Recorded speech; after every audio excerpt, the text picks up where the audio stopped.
आपल्यापैकी प्रत्येक जण हा एस टीने प्रवास करतोच आणि एस टीत गर्दी असल्यामुळे आपण बरेचदा मागच्या सीटवर बसतो आणि मागच्या सीटच्या वरतीच असते ती आपत्कालीन खिडकी. बरेच वेळा आपलं त्याकडे लक्ष जात नाही, पण याविषयी जागरूक राहिलं पाहिजे. नाहीतर काय होतं ते या बातमीतून बघा. चालू बसमध्ये एस टीची आपत्कालीन खिडकी आणि दरवाजा उघडला. यामुळे शेजारीच बसलेली कुमारी जयश्री एस टीतून पडली व यामध्येच तिचा दुर्दैवी मृत्यू झाला. ही घटना कन्नौर गाव कंक्राळे येथील आहे.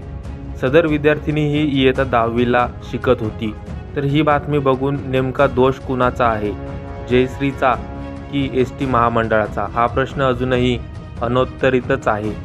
तुम्हाला काय वाटतं, यामध्ये एस टी महामंडळाची चूक आहे का? कारण त्यांनी बसचं मेंटेनन्स योग्य वेळी करायला पाहिजे होतं, की त्या विद्यार्थिनीची चूक आहे जी एस टी महामंडळावर विश्वास ठेवून त्या सीटवर बसली?